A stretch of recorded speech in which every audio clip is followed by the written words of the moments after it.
अस्सलाम वालेकुम वरहमतुल्लाहि वबरकातुहू।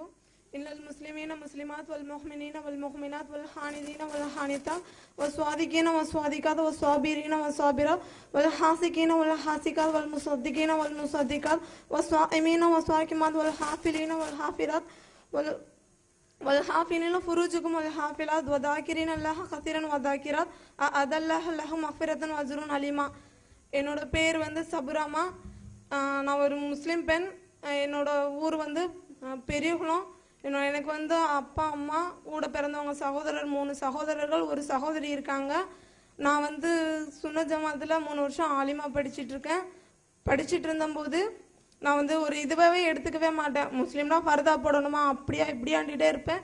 யார் என்ன சொன்னாலும் நான் வீட்டில் கேட்கவே மாட்டேன். ஒரு திமிரா நடப்பேன். நீ என்ன சொல்கிறது நான் என்ன கேட்குறதுன்ட்டு இருப்பேன். அப்படி இருக்கும்போது காலையில் மதரசாவுக்கு போவேன். சாயந்தரம் வந்தால் டிவி பார்ப்பேன்.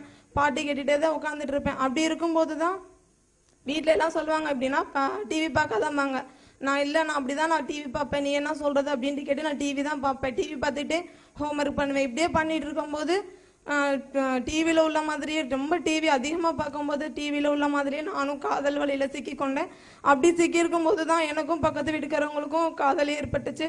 அப்படி ஏற்பட்டு இருக்கும்போது தான் கொஞ்ச நாள் அப்படியே மதரசாவுக்கு போயிட்டு வந்துட்டு இருந்தேன். மதரசாவுக்கு போயும் கூட கொஞ்சம் அம்மா வீட்டுக்கு தெரிய ஆரம்பிச்சது. வீட்டுக்கு தெரிஞ்சோன்னே எல்லாம் கண்டிஷன் பண்ணாங்க. அப்படின்னா பண்ணக்கூடாதுமா, நம்ம மார்க்கத்தில் யாருமே இப்படி செய்யலை, இந்த மாதிரினா பண்ணாத, வேண்டாம் அப்படின்னு சொன்னாங்க. நான் இல்லை நான் அப்படி தான் பண்ணுவேன் சொல்லவும் என்னை அடித்தாங்க, ரொம்ப இது பண்ணாங்க. அப்படி இருந்தும் நான் கேட்க மாட்டேன்னு சொல்லிட்டேன். நான் இப்படி தான் நான் பண்ணுவேன் அப்படின்னு, அவங்கள தான் கட்டுவேன் அப்படின்னு சொல்லிட்டு ரொம்ப பிடிவாதம் பண்ணேன். அப்படி பண்ணிட்டு இருக்கும்போது தான் இடையில என்ன ஆயிடுச்சுன்னா வீட்டில் நிச்சயம் பண்ணுறதுக்கு ஏற்பாடு பண்ணாங்க. நிச்சயம் பண்ண ஏற்பாடு பண்ணும்போது நான் என்ன பண்ணிட்டேன், நான் அவங்கள கல்யாணம் பண்ணிக்கிட்டேன். ஒரு ஹிந்து கோயிலை வச்சு நான் கல்யாணம் பண்ணிட்டேன். கல்யாணம் பண்ணி 8 வருஷம் ஆச்சு. வாழ்ந்துட்டு இருக்கும்போது எல்லாரும் சந்தோஷமா இருக்க மாதிரி தான் ஆரம்பத்தில் நானும் சந்தோஷமா இருந்தேன். எனக்கு முதல் குழந்தை பிறந்து கொஞ்ச நாளிலே ஒரு அதிர்ச்சிக்கு மேலே அதிர்ச்சி ஏற்பட்டது. முதல்ல என்னை வந்து குடிச்சிட்டு வந்து என்னை அடிக்க ஆரம்பிச்சாங்க. நான் அதுக்கு மேலே நான் ஒன்றும் சரி நமக்கு யாரும் இல்லை, போக முடியாது, கொஞ்சம் அனுசரித்து தான் போகணும்னு சொல்லிட்டு அப்பயே நான் கொஞ்ச நாள் அங்கேயே தான் இருந்தேன். அப்படி இருக்கும்போது திரும்பி எனக்கு 2வது குழந்தை பிறந்தது. அப்பயும் அந்த மாதிரி தினம் வந்து குடிச்சிட்டு அடிச்சுட்டே இருப்பாங்க. தாய் தப்ப எனக்கு யாருமே பேச மாட்டாங்க. அப்படி பேசாமல் நம்ம எங்கே போகிறதுன்னு தெரியல. அதனால நான் கொஞ்ச நாள் அனுசரிச்சுக்கிட்டே தான் இருந்துட்டு இருந்தேன். திரும்பி எனக்கு ரொம்ப வந்து அவங்க டார்ச்சர் அதிகமாக கொடுக்க ஆரம்பித்தாங்க. அப்படி கொடுத்துட்டு இருக்கும்போது தான் வேண்டாம் சரி இந்த ஊர் வேண்டாம், வெளியூருக்கு போனாலும் கொஞ்சம் திருந்தி இருப்பாங்கன்ட்டு பக்கத்தில் ஒரு ஊருக்கு போயிருந்தோம். அந்த ஊரில் போய் இருந்துட்டு இருக்கும்போது ரொம்ப டார்ச்சர் அதிகமாகிருச்சு. என்னால் தாங்கவே முடியல. அப்போது நான் சூசைட் பண்ணுற அளவுக்கு நான் போயிட்டேன். சூசைட் பண்ணிவிட்டு ஹாஸ்பிட்டலில் நான் இருந்தேன். திரும்பி நான் அம்மாவை பார்க்கணுன்னு எனக்கு ரொம்ப ஆசை வந்துருச்சு. பெரிய குளத்தில் தான் என்னோட சொந்தக்காரவங்க எல்லாருமே இருக்காங்க. நாங்கள் வந்து எங்கள் அம்மாவை பார்க்கணும், அதனால நீங்கள் சொல்லி விடுங்க அப்படின்னு சொல்லிட்டு போகும்போது என்னை ஒரு பஸ் ஸ்டாண்டில் ஒரு 100 பேர் பார்க்குற மாதிரி, நம்ம கல்யாணம் முடிச்சு நம்மளோட சேர்ந்து வாழ்ந்தோமே அப்படி கூட இல்லாமல் என்னை பஸ் ஸ்டாண்டுலேயே வச்சு அத்தனை ஒரு ஆம்பளைங்க 100 பேர் பார்க்குற மாதிரி ஆம்பளைங்க முன்னாடி நான் அடி வாங்கி ரொம்ப கேவலப்பட்டேன். இதுக்கு மேலே நம்ம வாழணும் அப்படின்னு நினச்சி நான் ரொம்ப வேதனைப்பட்டு சரி உங்களோட நான் வாழ மாட்டேன்னு சொல்லிட்டு என்னோட 2 குழந்தைங்களை கூட்டிட்டு நான் பெரிய குளத்துக்கு வந்தேன்.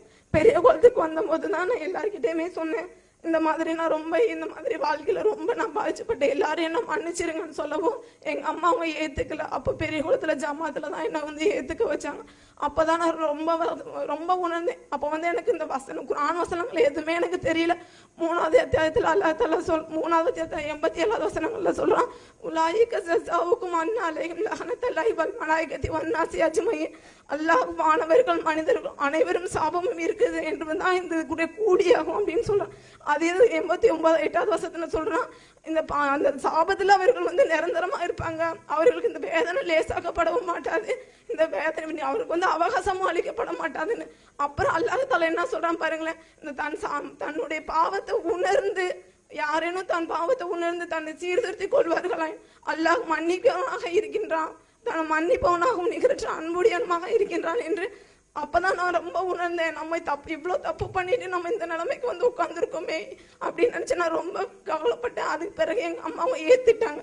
என்னை ஏற்றுக்கிட்டாங்களே ஒழுங்கான என் குழந்தைங்களை ஏற்றுக்கல. ஏன்னா என் குழந்தைங்க காஃபிருக்கு பிறந்ததுன்னு சொல்லிட்டு என் குழந்தைங்களை ஏற்றுக்க மாட்டேன்ட்டாங்க.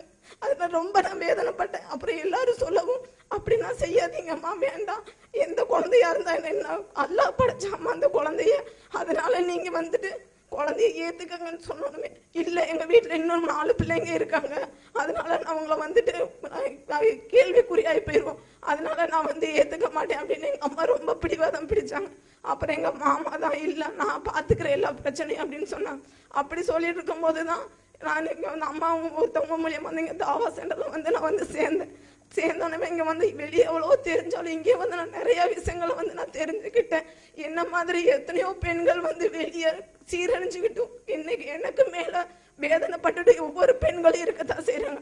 அவங்களுக்காக நான் ஒவ்வொரு நேரமும் அழுது நான் துவா செய்யறேன். என்ன மாதிரி எத்தனையோ பெண்கள் வந்து இப்ப சிக்கி கொண்டு இருப்பாங்க. அந்த பெண்களுக்கு நான் ஒண்ணு சொல்ல விரும்புகிறேன், எல்லா பெண்களும் வந்துட்டு என்ன மாதிரி ஆகக்கூடாதுன்னு நான் துவா செய்யறேன். ஏன்னா வந்துட்டு வீட்டுல டிவி பாக்குறது, வெளியே ஒரு அந்நிய ஆண் பேசினா கூட தயவு செய்து அவங்களோட பேசாதீங்க, சிரிச்சு பேசாதீங்க, ஒரு முகத்தை கடுமையா வச்சு அவங்ககிட்ட பேசுங்க.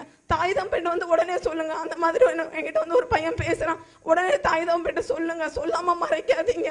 செல்போன் யூஸ் பண்ணாதீங்க, டிவி அவ்வளவா பார்க்காதீங்க. ஏன்னா டிவினாலே செல்போன்னாலே இன்னைக்கு எத்தனையோ பெண்கள் என்ன மாதிரி வாழ்க்கையை இழந்து நிறைய பெண்கள் தவிச்சிட்டு இருக்காங்க. நான் தவிக்கிற தவிப்பு வேற யாருமே தவிக்க வேண்டாம். நான் 2 குழந்தைங்களை வச்சுட்டு இன்னைக்கு ஏமாந்து போய் நான் நிக்கிற மாதிரி யாரும் வந்து ஏமாந்து நிக்க வேண்டாம். அதனால எல்லா பெண்களுமே நான் ரொம்ப என்னோட மனசார நான் சொல்றது என்னன்னா, எந்த பெண்களும் என்ன மாதிரி எத்தனையோ பெண்கள் லவ் பண்ணிட்டு இருப்பாங்க, லவ் பண்ணி முடிச்சிருப்பாங்க, இந்துவா போய் கல்யாணம் முடிச்சிருப்பாங்க. அவங்களுக்கு எல்லாம் ஒண்ணு சொல்லிக்கிறேன், இந்துவா போய் கல்யாணம் நாங்களும் திரும்பி அல்லாஹ் நம்மளை மன்னிக்க கூடியவனாக இருக்கிறான் என்று திரும்பி அல்லாஹ் கிட்ட பாவ மன்னிப்பு கேட்டுட்டு திரும்பி நீங்க இஸ்லாத்துக்கே வந்துருங்க. வேண்டாம் என்ன மாதிரி எந்த பெண்களும் வந்து இந்த மாதிரி ஆக வேண்டாம்னு எல்லாரும் எனக்காகவும் என் குழந்தைகளுக்காகவும் துவா செய்யுங்கன்னு சொல்லி என் உரையை நான் முடித்துக் கொள்கிறேன். வாகிர் தகவான் அல்ஹம்துலில்லாஹி ரப்பில் ஆலமீன். அஸ்ஸலாமு அலைக்கும் வரஹ்மத்துல்லாஹி தஆலா.